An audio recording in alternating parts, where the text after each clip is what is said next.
주님의 평화가 함께하기를 축복합니다. 사막의 교부들의 금원집에 나오는 이야기를 하나 합니다. 안토니오라는 원로 교부가 젊은 수도사에게 말을 했습니다. 몸에 태어날 때부터 타고난 관능적인 움직임들이 있는데, 이 젊은 수도사가 수도 생활을 하는데 가장 유의해야 될 것이 무엇입니까? 라고 물을 때 이 안토니오 원로인 이분이 말씀을 했습니다. 이 몸에 태어날 때부터 타고난 이 관능적인 움직임을 조심해야 된다.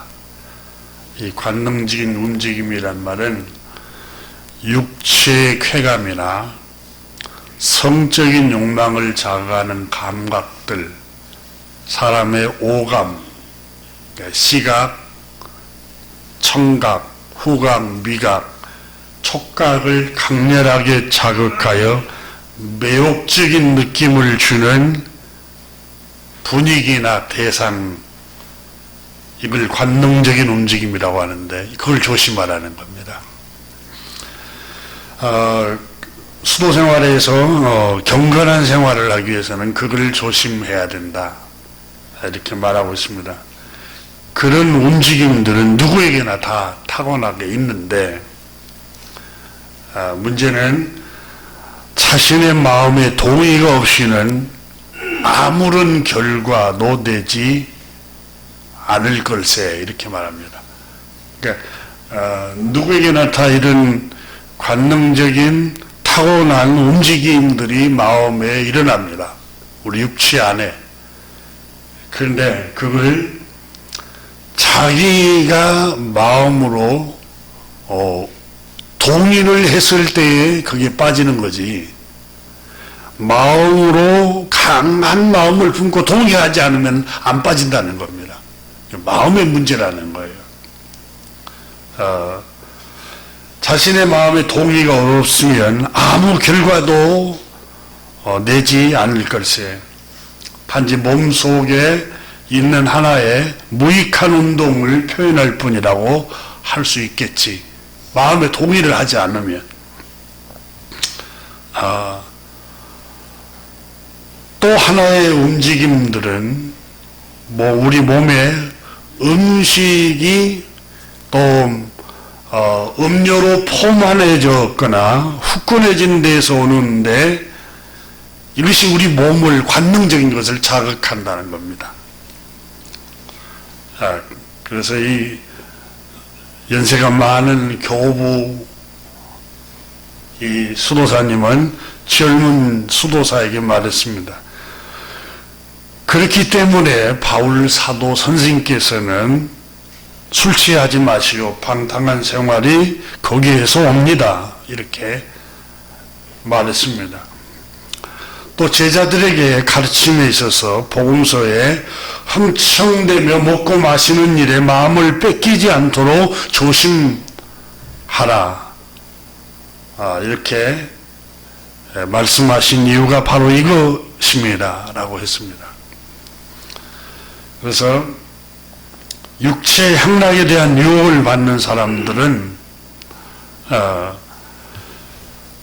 육체적으로 죄를 짓지 않더라도 정신적으로 마음과 생각으로 부정을 범함으로 육체의 순결을 위해서라도, 영혼의 순결을 위해서라도 마음을 잘 다스려야 합니다, 이렇게 교부께서 젊은 청년에게 말을 했습니다. 실제로 여러분, 우리 모두는 다 똑같이 인간의 육체를 갖고 있기 때문에 관능적인 것들이 발동할 수 있죠. 그런데 우리 마음이 그것에 동의를 하지 않으면 우리가 죄에 빠지지 않음을 교부께서 우리에게 가르쳐 주었습니다. 오늘 본문에 나오는 이 노새 얘기가 나오고 있습니다. 정말 처참한 모습입니다. 우리가 잘 아는 것처럼 이 30절부터서 여러분이 보시면은 롯의 큰딸이 언니에게 말합니다.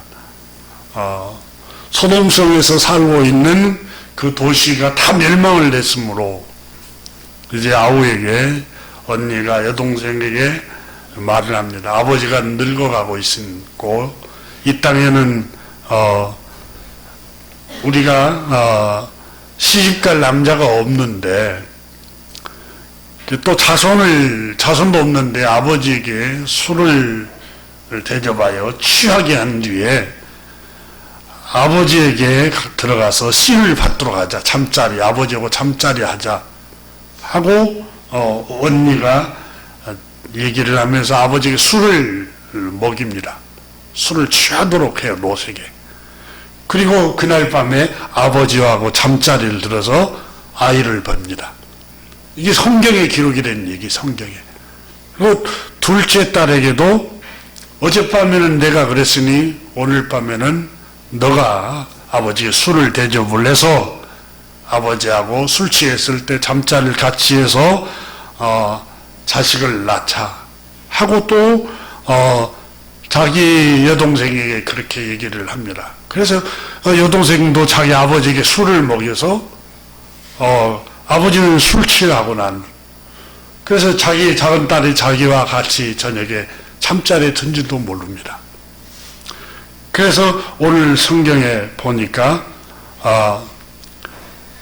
이 큰 딸도 자식을 낳고 또 작은 딸도 아버지를 통해서 자식을 낳습니다.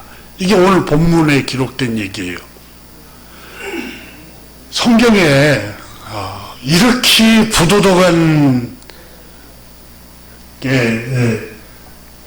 기사가 기록이 되어 있는 것을 보게 됩니다. 이해를 어떻게 보면 할 수 없는 성경의 얘기가 기록이 되고 있는데, 오늘 본문이 우리에게 주는 교훈이 뭘까? 이 성경을 왜 성령께서 창세기 기자를 통해서 이 성경을 기록하게 할까? 여러 가지 교훈이 있지만 첫째는 오늘 성경은 죄의 전념성에 관해서 말씀을 하고 있습니다. 죄의 전념성. 둘째는 사람은 누구나 다 죄와 악함과 음란함으로 완전히 부패되어 있음을 말씀하고 있고, 셋째는 술이 얼마나 위험한가, 그걸 지금 말씀하고 있습니다. 오늘 성경에 그 큰딸이 작은딸에게 말합니다. 31절에 한번 보십시오. 큰딸이 작은딸에게 이르되 우리 아버지는 늙으셨고 온 세상의 도리가 따라 세상의 도리를 따라 우리의 배필될 사람이 이 땅에 없으니, 32절에 우리가 아버지에게 술을 마시게 하고 동침하여 후손을 남기자, 이렇게 말합니다.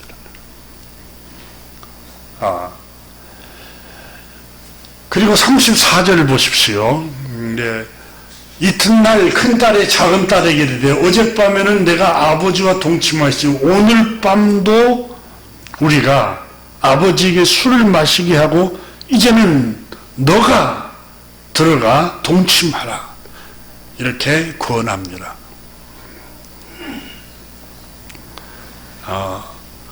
이게 죄의 전념성이라는 게 얼마나 무서운가를 먼저 함께 잠깐 생각해 보겠습니다. 지금 그 언니가 오늘 성경에 보면은 소돔성이 망했기 때문에 우리가 시집갈 청년이 없으니까 이제 아버지를 통해서 씨를 받자, 이렇게 말을 하지만 여러분, 이건 핑계에 불과합니다.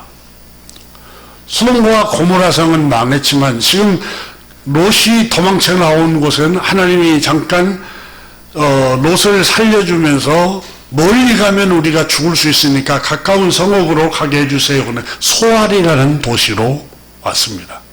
소알에는 사람이 살고 있어요.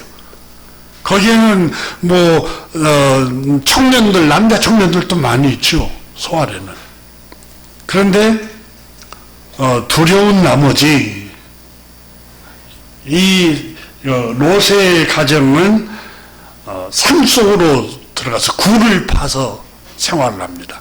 그게 30절에 나오는 얘기죠. 30절 볼까요?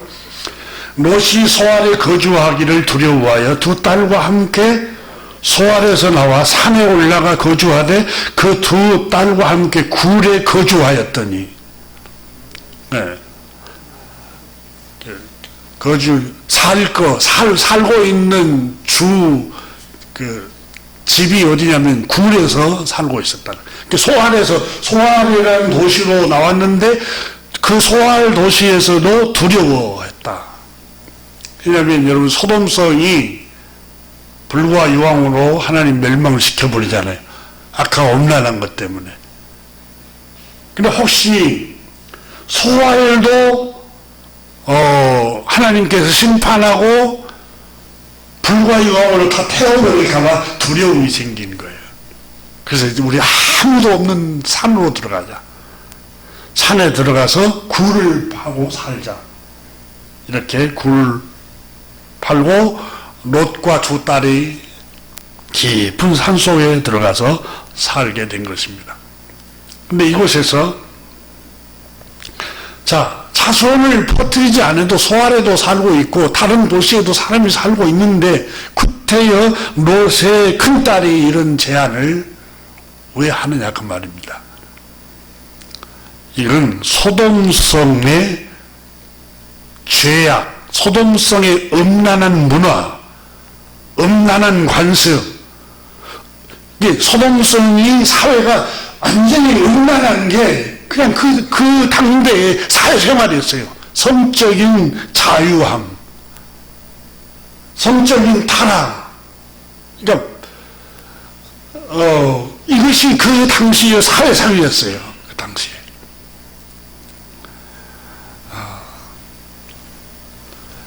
소돔이라는 도시는 성경에 악하고 음란하였다. 이렇게 말씀을 하고 있는데 가장 두드러진 문화는 우리가 이미 에스겔서를 통해서 소돔성에 대해서 살폈습니다마는 풍요로움,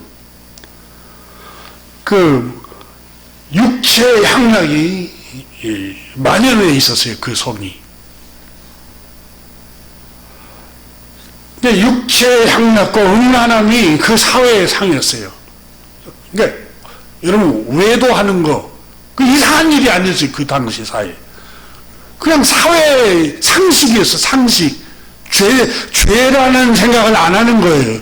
그런 사회가 점점 우리 문화에 스며들고 있잖아요. 드라마를 통해서, 인터넷 매체를 통해서, 영화를 통해서. 그 당시 사회도 그게 죄책감이라고 생각을 하지 않는 거예요.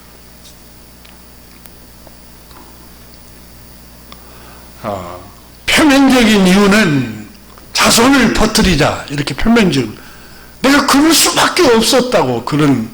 여러분, 외도하는 사람들,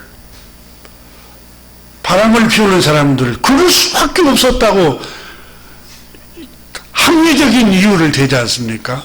우리 자손을 퍼뜨리기 위해서 씨가 없어지기 때문에 할 수 없다고. 여러분, 아무리 부도덕하고 반인륜적인 행위잖아요. 지금 오늘 성경에 나타나고 있는 사건이.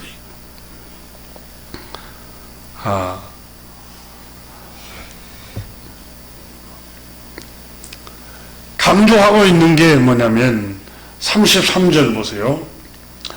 마지막 부분에 보면 그러나 그 아버지는 그 딸이 눕고 일어나는 것을 깨닫지 못하였더라.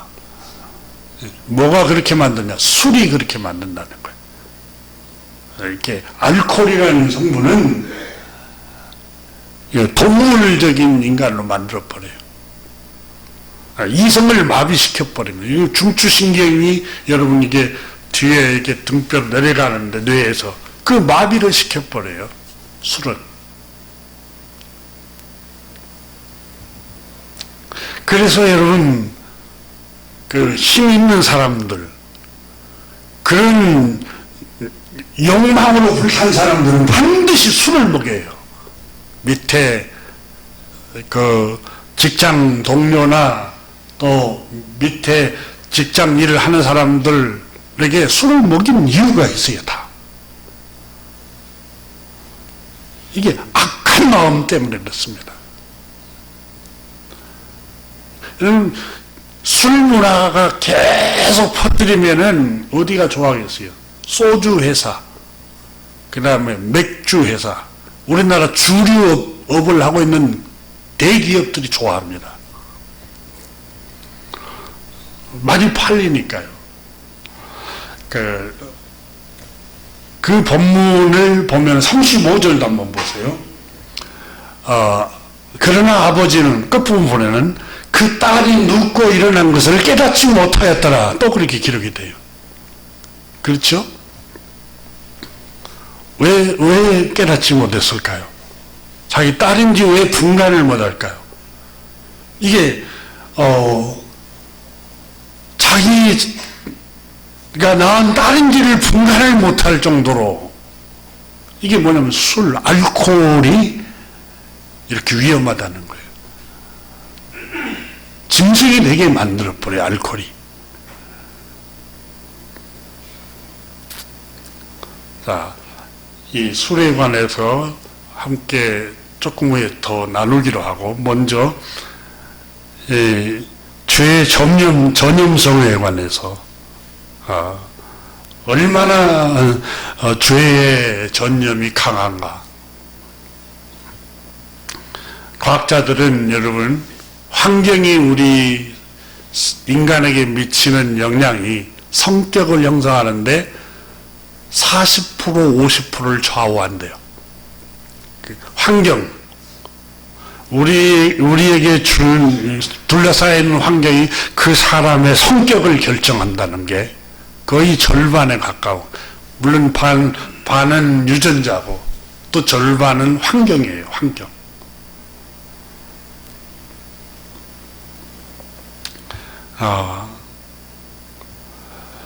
소동성이라는 이 도시는 완전히 이 타락한 문화가 음란한 문화였습니다.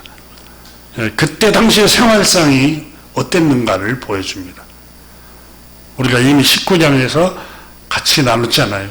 동성연애, 그리고 음란한 문화. 이게 그냥 생활화가 돼버린 거예요. 그 당시 사회가.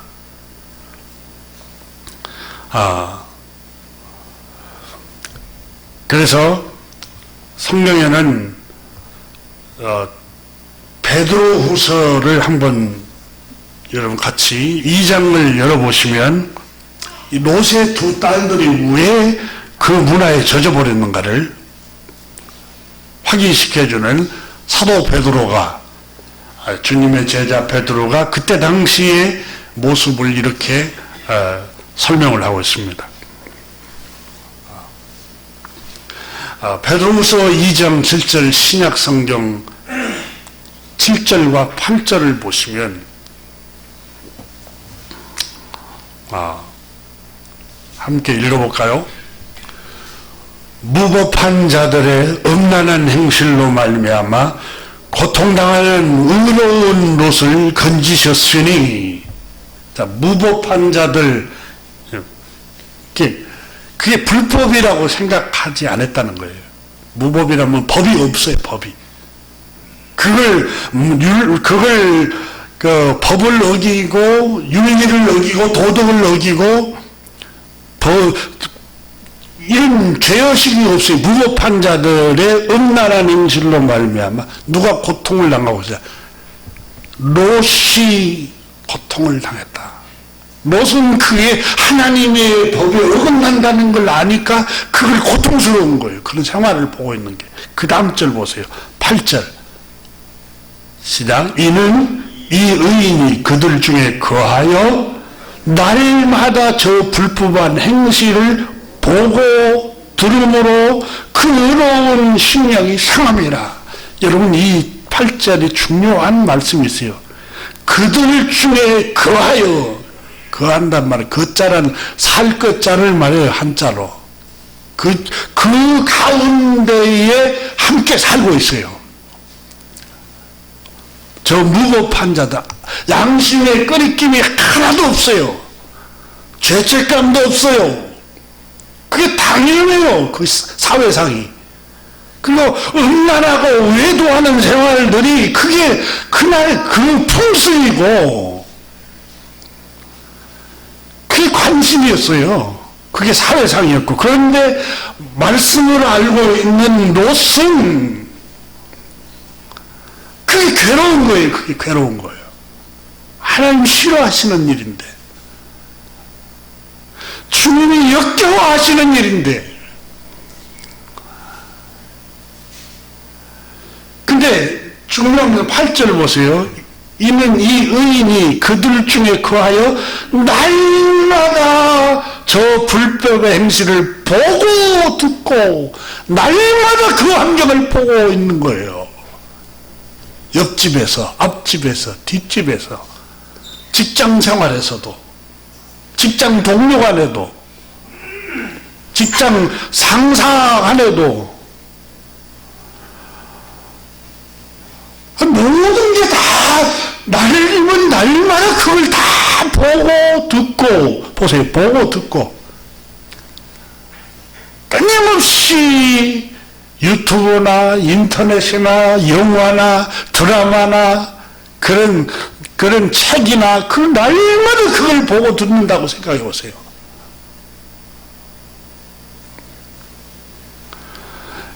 이 소돔성의 모습이 이랬어요. 거기서 자랐어요. 거기서 롯이 그걸 날마다 보고 듣고 그랬는데 그 어린 시절에 낳았던 자기 두 딸이 그걸 보고 자란 거예요.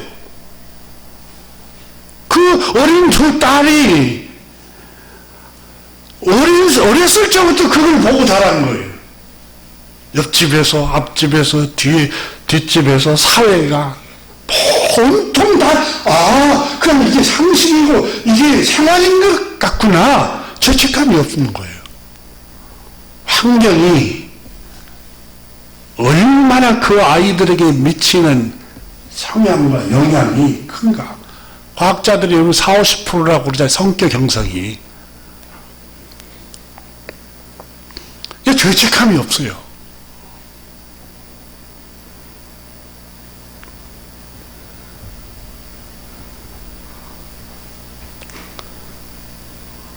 여러분, 아브라함이 후처를 두었지요.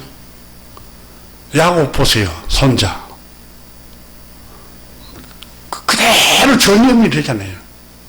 미국의 여러분 빌 게이츠, 그 다음에 지금 테슬라를 이끌고 있는 그 친구, 그 도덕성이 있는가 보세요. 큰 기업을 해도. 그게 생활이에요. 그 음란함이. 전염이 돼가지고 다 전염이 돼서요. 장로님들도 그러고 목사님들도 그러는데, 우리 직장 동료 집사님들도 다 그러고 권사님들도 다 그러는데, 교회 다니는 사람 다 그래요. 좀 전염이 다 돼가지고 도대체 경건하게 사는 사람, 하나님께서 소돔성에 아브라함에게, 아브라함아, 의인이 없어서, 의인 10명이 없어서 이 성을 멸하겠다는 거예요. 모두 다 불법을 행하고, 모두 다 음란하고, 모두 다 악하고. 요즘 성경대로 사는 사람이 어디 있어? 그건 성경에나 나오는 얘기고, 믿는 사람 대부분 다 그래. 이게 소돔성의 모습이에요. 소돔성의 모습. 왜 하나님 소돔성을 파멸시켜버린 줄 아세요?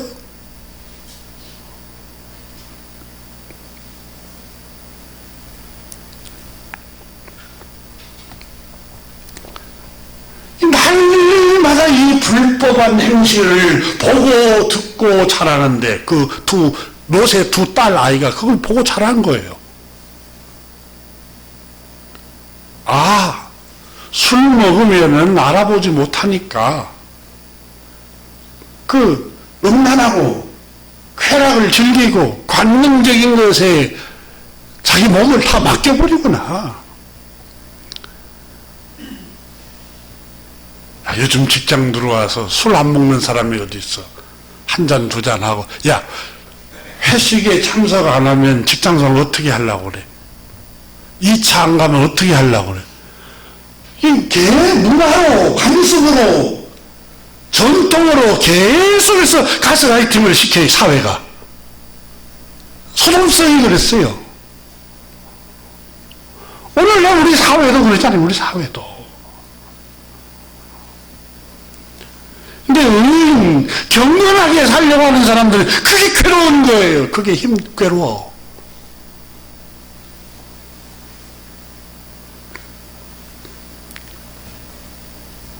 롯의 두 딸이 그런 환경에서 자란 거예요.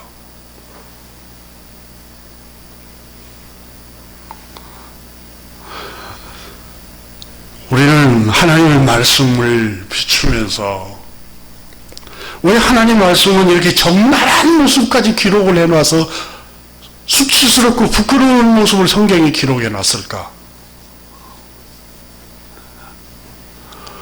거울로 삼으라고 가르친 거예요. 우리에게 교훈을 주려고 하나님 그렇게 하신 거예요.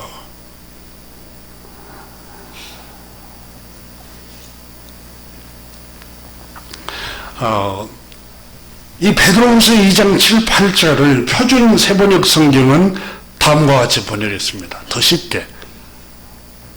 그러나 무법한 자들의 방탕한 행동 때문에 괴로움을 겪던 의로운 롯은 구해내셨습니다. 이게 7절이에요.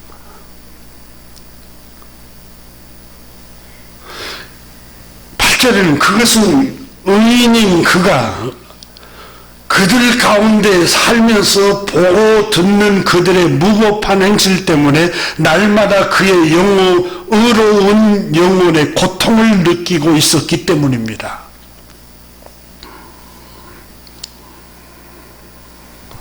환경은 그 사람 대의 생활 습관과 인격에 지대한 영향력을 가져다 줍니다. 환경이 그렇게 중요해요. 자식은 부모를 잘 만나야 돼요. 부모가 경건하냐, 경건치 않느냐. 부모님이 옳고 그름을 분명히 가르치고 교훈하는가, 아니면 방치하는가, 중요합니다.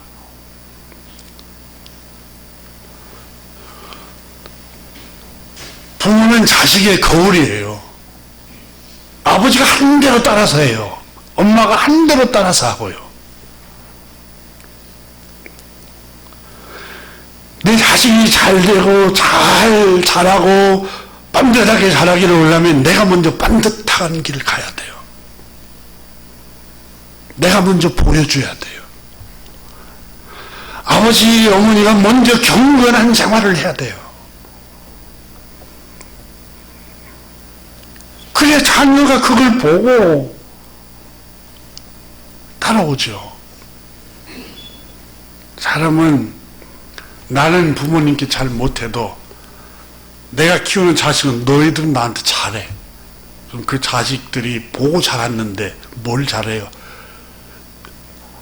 속으로 뭐라고 했어요? 그 아버지, 엄마에게. 내가 다 봤어요. 내가 아빠, 엄마, 할머니, 할아버지 하는 거 내가 다 보고 자랐어요. 그럴 거 아니에요? 아버지가 경건한 생활을 하는지, 아버지가 가정에 충실했는지, 아니면 가정은 내동댕이 치고 회사에만 그냥 몰두했는지, 다 보고 자라요. 그대로 해요, 아이들은. 환경은 그 사람의 성격을 형성하고 생활 습관을 만들어내요. 그렇게 중요해요. 그래서 제가 그랬죠. 미국의 아주 경건한 교회들 가운데 뭐 주일학교 중고등부 없어요. 부모가 아이들을 데리고 와서 함께 예배해요. 그러니까 분방 공부 시간에 다윗의 친구는 요나단이었단다. 다윗의 장인은 사울이었단다. 이걸 가르치는 게 중요한 게 아니라는 거예요. 아버지가 하나님 앞에 엄마가 앉아서 찬송을 하고 길을 쫑긋하고 말씀을 듣고 그걸 보여주는 거예요. 사람이 몰라서 암기를 못해서 사람 되니 안 되는 게 아니라 보고 잘한 게 없어요. 보고 잘한 게. 보고 느끼고 잘하고 감동받은 게 없는 거예요. 그게 제일 중요한 거예요.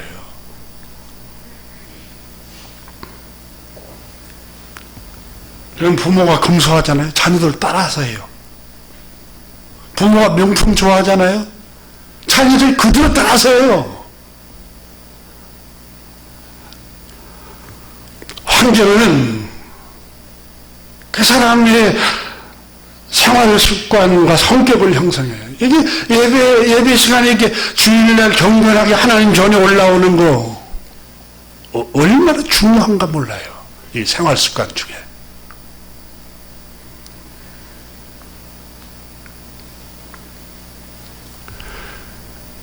우리 날도 좋은데 주일이지만 우리 멀리 놀러 가버리자.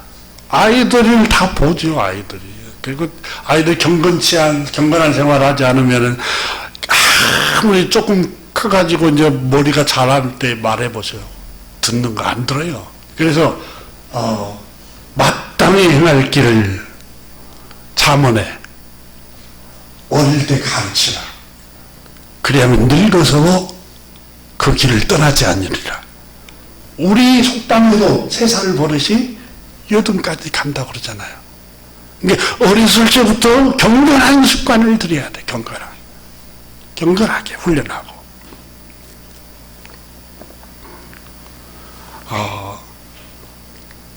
유향이 편찬한 열여전이라는 책이 있습니다. 거기에 맹자 어머니와 맹자 얘기가 나와요. 맹자가 어렸을 적에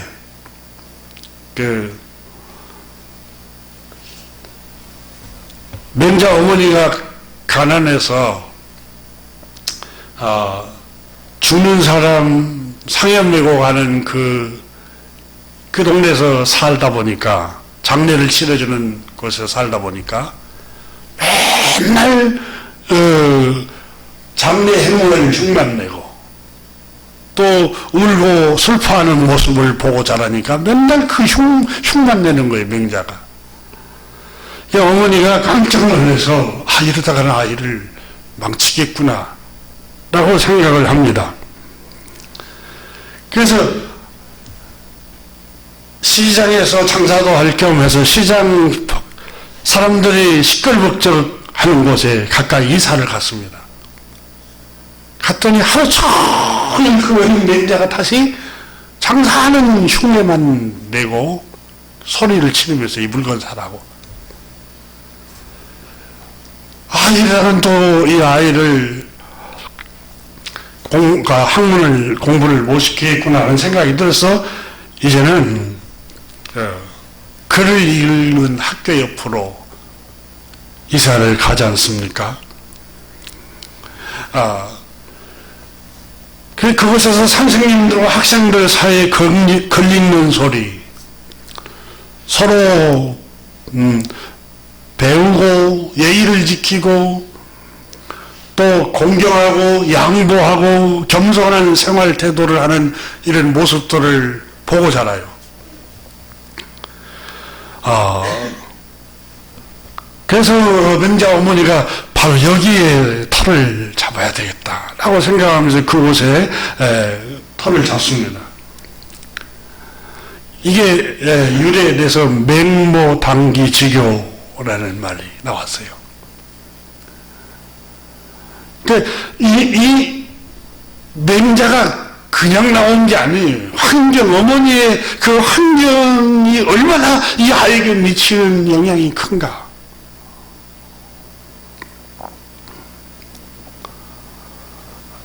동양의 철학자 중에 가장 존경받는 사람이 공자고 그 다음 두 번째가 맹자입니다.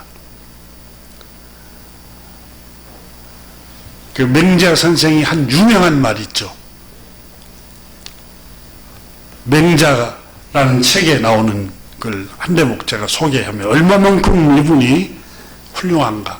하늘이 장차 그 사람에게 큰 사명을 맡기고자 할 때는 반드시 먼저 그 마음을 괴롭힌다.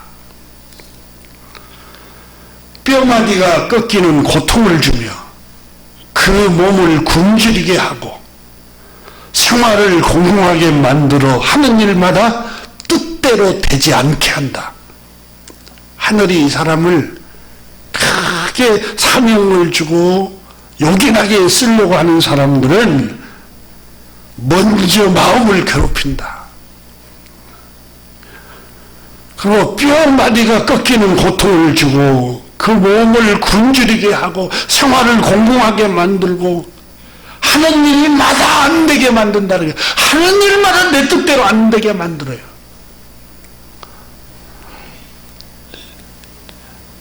이런 훌륭한 글을 남겼습니다. 오늘 본문에 나오는 롯의 두 딸들은 소돔성에 살면서 성적인 타락과 성적인 자유분방함이 그들의 마음과 생각에 아무런 끄리낌 없이 문화로 자리 잡게 돼버린 거예요. 아무런 끄리낌이 없어요. 그 두 딸에게. 아버지에게 술을 먹여서 아버지하고 동침하는 거 아무 끄리낌이 없는, 그렇게 잘한 거예요. 베드로후서에 나오잖아요. 보고 자랐어요. 날리면 날마다 그 환경을 보고 자란 거예요.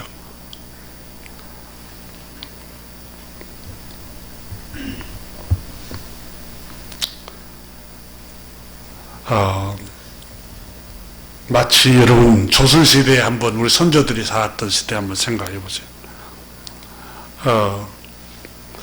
지금 생각해 보면은 정말 미개하고 어떻게 그런 후진적인 생각과 이렇게 인간 이하의 생각을 하고 살았을까라고 생각을 하지만 그때 당시에는 그게 사회상이었고 누구나 다 당연시 여겼어요. 그렇게.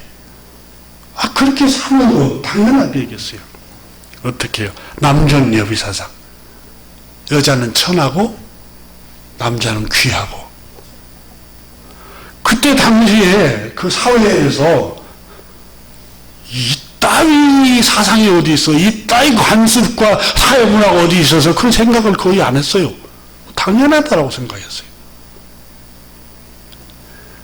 그러니까 잘못된 그 가르침이나 또 가스라이팅이 그 사회에 스며들었을 때 사람들은 조용히 스며들어 그걸 당연한 걸로 생각하게 되는 거예요.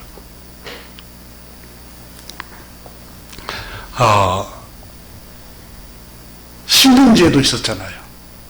양반과 상놈, 신분제도 있었어요. 이게 당연한 걸로 그때 당시에 받아들였어요. 그 사회에서.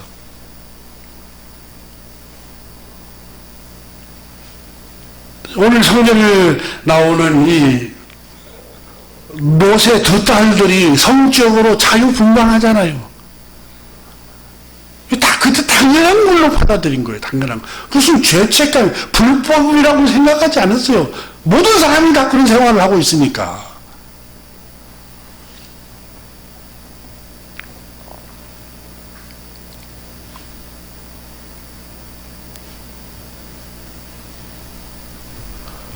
얼마나 그 당시에 우리 선조들이 살았던 사회상에 얼마나 모순되었냐면 여성을 멸시했잖아요. 천하다고 생각했잖아요. 그래서 조선시대에 선교사님들이 왔던 책을 보면은 여성들은 이름이 없어요. 그리고 언년이, 개똥이 진짜 그렇게 이름이 있어요. 그리고 여성들을 그 여성의 이름이라고 부르지 않고 우리 부모님 세대는 누구댁이지, 그분의 인격을 존중해서 그분의 이름을 불러주는 경우가 거의 없어요. 인격체로 안 봤어요.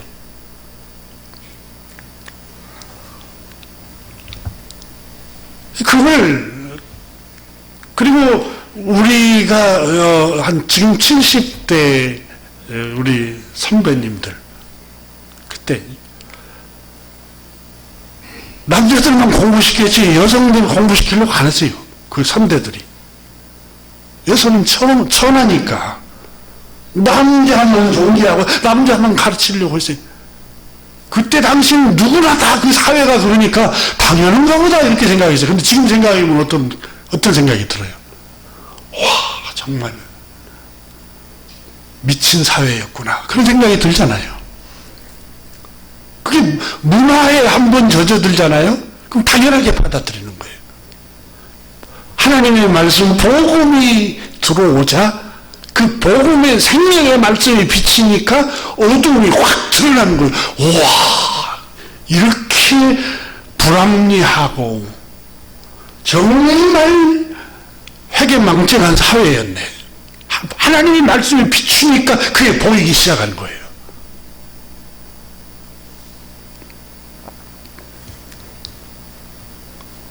창세기 1장에 보면은 하나님이 자기의 형상을 따라 자기의 모습대로 사람을 창조하시되 남자와 여자를 창조하시고 동등하게 창조했죠. 근데 그 동등하게 창조했는데 왜 그러면 똑같이 창조했다고 처음에 선포했는데 왜 이렇게 그 하나님의 말씀이 왜곡되어 버렸을까요? 힘센 사람들 때문에 그래요. 권력 있고 힘센 사람들이 그때 당시에는 힘센 남자잖아요. 그러니까 힘센 사람들 위주로 논리를 만들어내고 문화를 만들어내고 관습을 만들어내는 거예요. 그래서 계속해서 그 사상을 집어넣는 거예요. 그 사람들 교육을 통해서. 그래서 어느 정도 세월이 흐르면 그게 전통이 되고 그게 성격이 되고 사회상이 되고 관습이 되어서 아무렇지 않게 생각하라는 거예요. 사람들이. 그게 무서운 거예요. 교회의 종교교육 가스라이팅도 마찬가지예요. 어떤 장로님이 저에게 지난주에 전화가 왔어요. 목사님 생각은 성경을 어떻게 이렇게 이런 성경 말씀을 얘기하면서 본질로 돌아가시라고 그러세요. 본질로. 지금 교회에서 일어나는 가르침이나 전통이나 그걸 보지 말고 본질로 하나님의 말씀, 예수님 우리 주님이 그렇게 말씀하신 본래 의미로 오늘을 비추라고 그러세요. 그 오늘날의 전통과 간섭 중에 완전히 뜯어 고치고 개혁해야 할 것이 보일 거라고. 예, 그랬더니 본질은 본질이고 현실은 현실이라고. 이 개혁이 힘든 이유가 그거예요. 이 소돔과 고모라 성의 롯의 두 딸은 이 음란한 사회, 성적인 타락과 자유분방함, 쾌락, 육체의 쾌락, 관능적인 쾌락만 추구하는 그 관습과 전통과 사회상, 그걸 보고 자란 거예요. 보고 자라니까 아무렇지 않은 죄책감이 없는 거예요.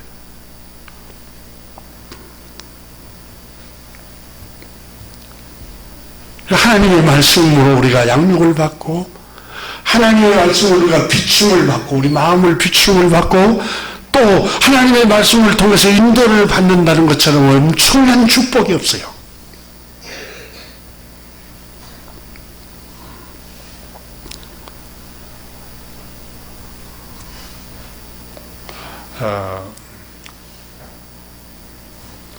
오늘 성경은 우리에게 여러 가지로 교훈을 합니다만 또 하나의 교훈은 술, 알코올이 주는 위험함입니다. 알코올은 우리에게 하나님이 주신 최고의 선물 중에 최고의 선물이 뭡니까? 뇌입니다. 뇌. 우리 정신. 우리 손이 움직인 것은 뇌에서 명령을 하고, 말을 하는 것도 뇌에서 명령하고, 모든 걸 다 뇌에서 명령을 하는 거예요. 이 뇌에서 명령하는 건데, 이 뇌를 옳고 분별한 것도 뇌에서 다 식별을 해내고, 그렇잖아요? 해로운 것과 이로운 것도 다 식별내는 게 뇌에서 다 지시를 해요. 근데 이 뇌를 식별하지 못하고 마비시켜버린 게 있어요. 그게 술이에요. 알코올이에요. 여러분, 롯이라는 사람은 그 음란한 사회상 때문에 괴로워했다 했잖아요. 그죠? 성경 오늘 본문에 그랬잖아요. 그 베드로서에 롯은 그 음란한 사회상 때문에 굉장히 괴로워했어요. 그 베드로후서 2장 8절에 이 의인이 그들 중에 그하여 날마다 저 불법의 행실을 보고 들음으로 그 어려운 심령이 상함이라 괴로워하였더라. 그리고 이 방탕한 행동 때문에 괴로움을 겪었던 롯도 왜 넘어졌느냐? 술 때문에 넘어진 거예요. 그러니까 경건하게 하려고 했는데 이 사람이 넘어진 이유가 술이. 자, 오늘 본문 말씀을 보시면 32절 보세요. 우리가 우리 아버지에게 술을 마시게 하고 동침하여 그랬어요. 술을 마시게 하고라는 말은 술을 마셔서 이성을 잃어버렸을 때, 분별을 못할 때, 식별을 못할 때, 뇌가 마비되어버렸을 때에 성추행을 해버리자. 그거예요.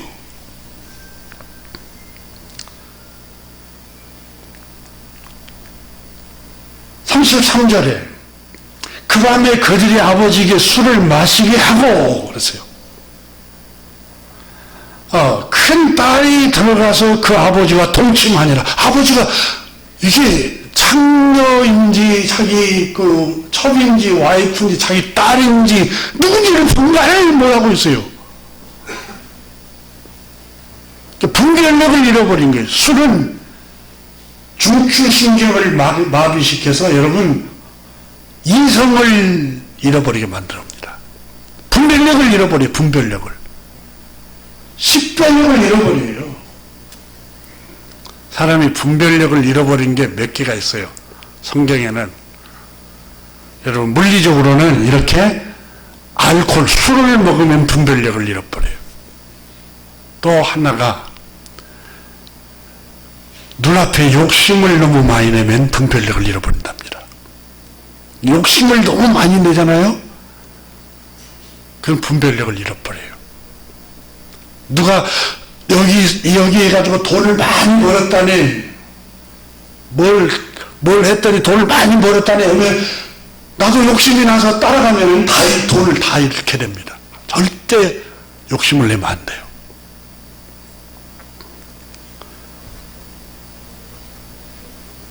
보세요.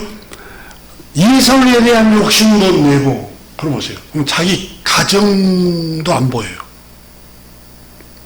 자식도 안 보여요. 자기에게 동안 헌신하고 희생했던 남편과 아내도 안 보여요. 이생의 눈이 욕심을 내면. 다 안 보여요. 분별력을 잃어버린다니까요.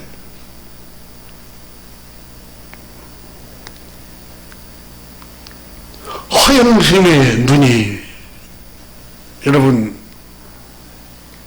허영심이 크면 분별력을 잃어버립니다. 여러분, 허영심이 너무너무 크면은 현실을 인식하지 못하고 물건도 사고, 빚을 막 내가지고 뭘 구매도 하고 명품도 구매하고. 또 하나 여러분, 시기심이 들잖아요. 그러면 분별력을 잃어버려요. 저 사람 왜 그래 도대체? 교육을 저 정도 받았고 지식도 많고 학교도 잘 나왔는데 왜 저렇게 저러버리지? 저런 판단을 하지? 시기심이 있으면 분별력을 잃어버려요. 그래서 주님이 축복하라고 그러잖아요. 이웃이 잘 되면. 이웃이 잘 되면 자꾸 축복을 하세요, 여러분. 시기하지 말고. 그 술이 분별력을 잃어버려요. 중추신경을 마비시켜버린다고요.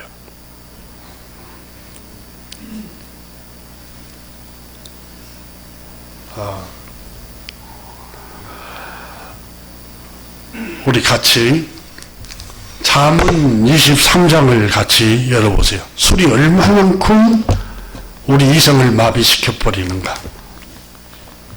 한번 보세요.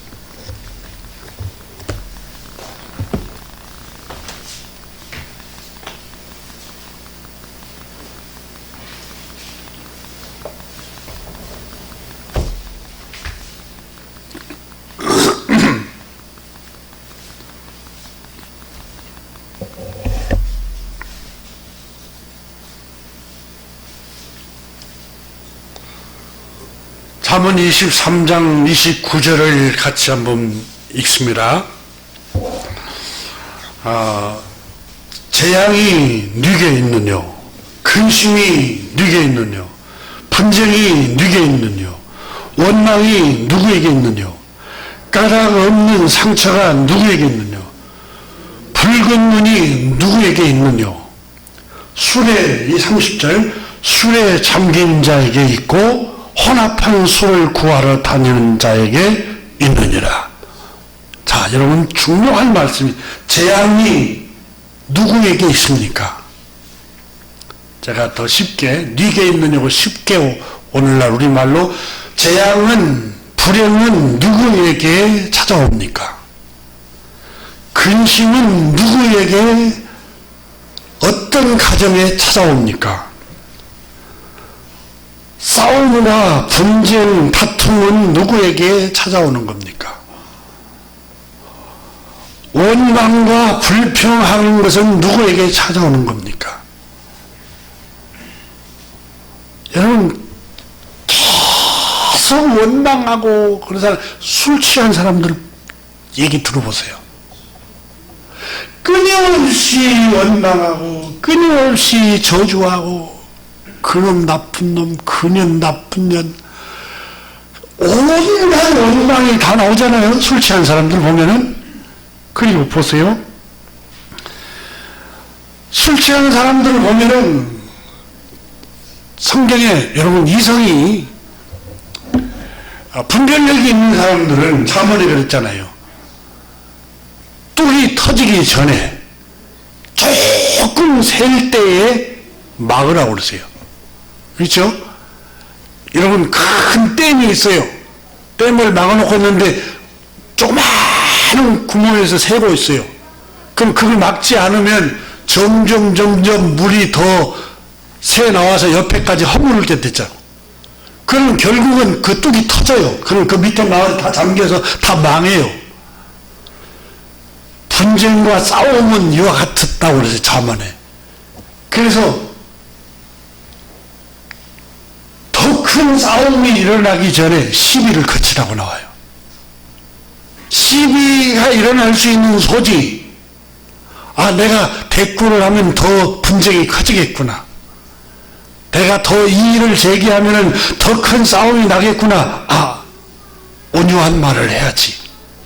이건 이성이 있고 이성이 마비가 안 됐고 분별력이 있는 사람들은 그걸 딱 분별을 해요. 그래서 그걸 절제를 해요. 근데 이성이 마비돼 갖고 분별력이 없는 사람들은 더 과격한 말을 해요. 그러다 분쟁이 더 커지고 더 큰 싸움으로 변하고 전쟁으로 일어나는 거예요. 근데 보세요. 분쟁이 누구에게 있습니까? 술 취한 사람에게 있습니다. 이 말은 여러분 술에 잠긴 자에게 있고 30절에 보면 술에 잠기면 어떻게 돼요? 이성이 마비된 사람에게 분쟁은 일어납니다. 분별력이 없는 사람에게, 옳고 그름의 분별력이 없는 사람에게 이렇게 했을 때 어떤 결과가 오지? 어떤 화가 닥치고 어떤 불이익이 따라오지? 이런 이성적인 분별력이 없는 사람이 술에 잠긴 사람들이라는 거예요. 자, 30절 다시 한번 읽습니다. 술에 잠긴 자에게 있고 혼합한 술을 구하러 다닌 자에게 있느니라. 31절 포도주는 붉고 잔에 번쩍이며 순하게 내려가다니 너는 그것을 보지도 말지어다. 그걸 술을 먹지 말라, 취하지 말라 그랬지 성경에 언제 먹지 말라 그랬냐? 그 말씀 기억하세요. 31절 보지도 마라 이렇게 나와요. 보지도 마라고 나오잖아. 그렇다고 해서 또 이제 술병이 보이면 또 고개 이렇게 하다가 또 그런 의미가 아니에요. 가까이 하지 말라 그런 의미예요. 그 다음 보세요. 그것이 31절 시작. 그것이 마침내 뱀같이 물 것이요 독사같이 쏠 것이며 천추의 한을 남긴 게 노심이라. 자기 두 딸과 동침을 하는 정말 무시무시한 대륜을 저지르는 게 뭐예요? 분별력을 잃은 게 술이라는 거예요. 알코올. 그래서 술을 금한 거예요. 술자리 가지 마세요. 직장생활 조금 잘 못해도 괜찮아요. 뭐 인간관계 자기 일에 성실하기만 하면 되죠. 거기에서 왕따 당하고 손가락질 받고 사회생활 적응도 못한다고 그렇게 계속해서 가스라이팅을 심어서 마침내는 성추행을 하고 성폭행을 하려고 술을 먹이는 거예요.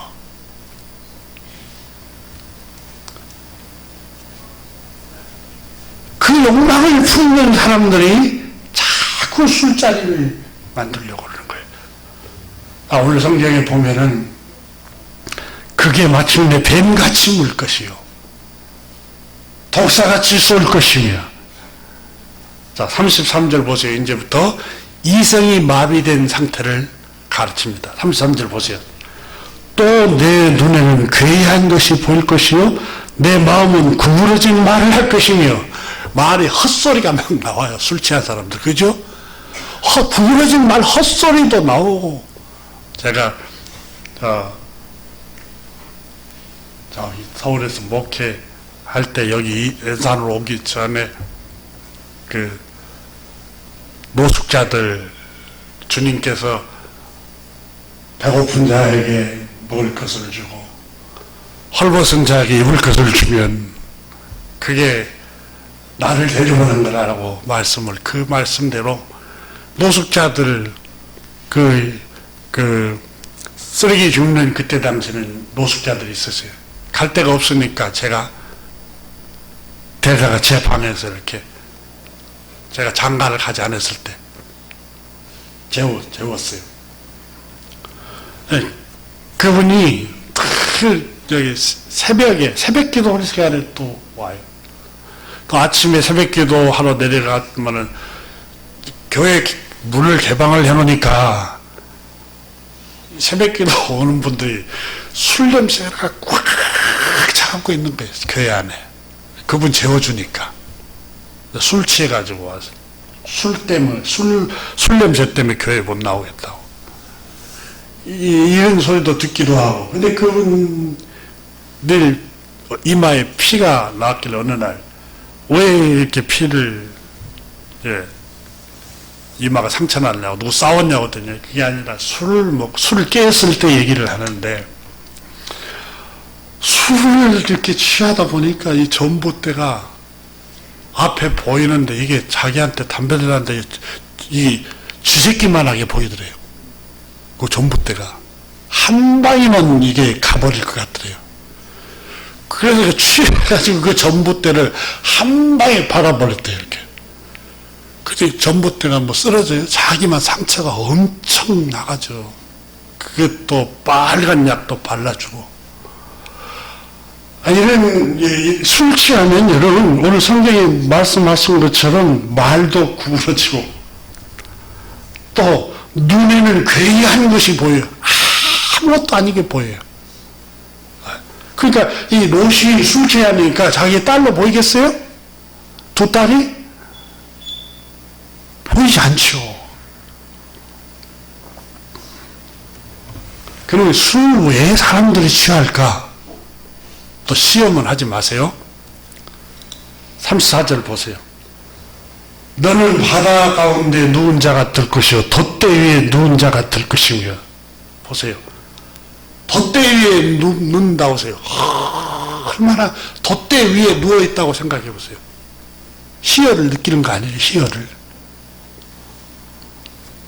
그리고 35절에 스스로 말하기를 사람이 나를 때려도 나는 아프지 아니하고 나를 상하게 하여도 내게 감각이 없도다. 내가 언제나 깰까 다시 술을 찾겠다 하리라. 이게 술입니다. 왜 롯이 폐륜을 저지른 두 딸이 그런 일을 했을까요? 이 술 때문에. 오늘 본문은 우리에게 말씀합니다. 죄는 전염이 된다. 술은 완전히 죄와 음란하로 우리를 빠뜨리게 만든다. 이 교훈을 주고 있습니다. 기도하겠습니다.